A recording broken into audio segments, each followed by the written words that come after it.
So unless you've all been living in a cave, I'm sure you all know the name Tommy Robinson. And I guess since this video's on my channel, you probably know the name Jayda Fransen. And I am certain that every single one of you knows the name Donald Trump. These are just a few people that have been demonised for criticising Islam. But how many of you know the name Jolene Bunting? Well, this time last year, I was in a prison cell completely oblivious to the fact that this was going on in the outside world. Irish councilwoman Jolene Bunting, who was suspended from the Belfast City Council for 4 months for criticising Islam and bringing up pressing issues regarding mass immigration. Jolene is the first elected representative in the United Kingdom to be threatened with disqualification on the grounds of her political opinion. Not because of anything that she's done, but because of what she believes and what she says. And what this is, it's another piece of the jigsaw of the clampdown on freedom of speech and on the totalitarianism that we're just sleepwalking into in the UK. Councillor Jolene Bunting, who's an independent unionist councillor on Belfast City Council, I believe. And Jolene is kind of at the centre of a bit of a media storm. And it's really relevant to everyone watching this broadcast because it's about free speech. Just process that for a minute. This is a duly elected councillor who lost her seat for criticising Islam. This was a political campaign by Jolene's opponents such as Sinn Féin to have her removed from her seat, and they relied upon the fact that the UK is now Sharia compliant. Regardless of the fact that Jolene was elected by the people of her constituency to represent them, she lost her seat because of some complaints made by her opposition. So let's have a look at some of these complaints, shall we? Well, the first of which was that Jolene dared to hold an anti-terror rally outside Belfast City Hall, to which she invited me to give a speech. Jolene lost her seat over holding an anti-terror rally.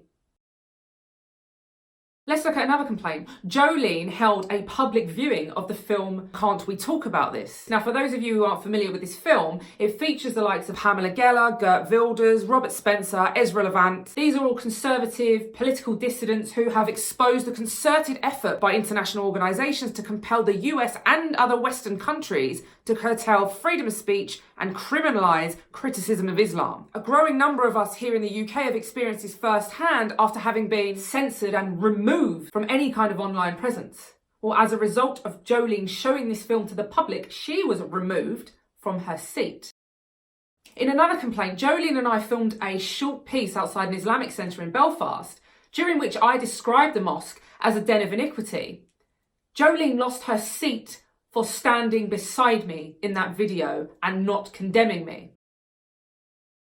Now, just keep in mind that here in the UK and Northern Ireland, there are elected representatives who have openly admitted to former membership of the IRA, the terror group that bombed the hell out of us for years.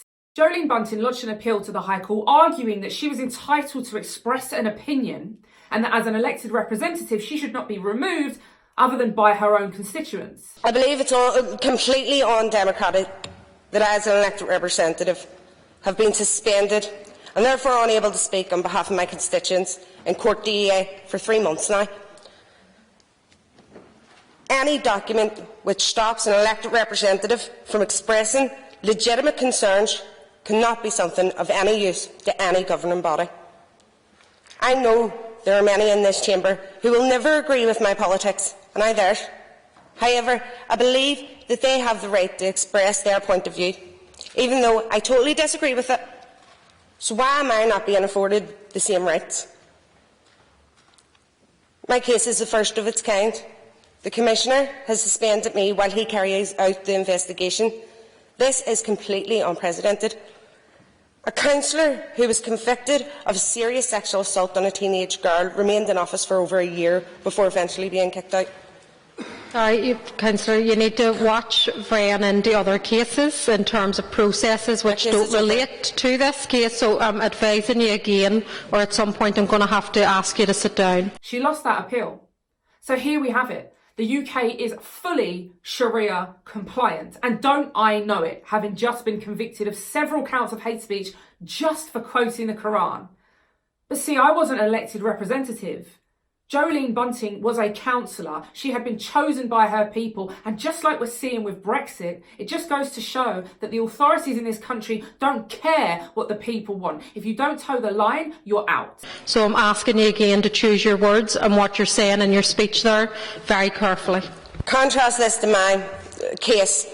I have broken no laws. I haven't been so much as questioned by the police.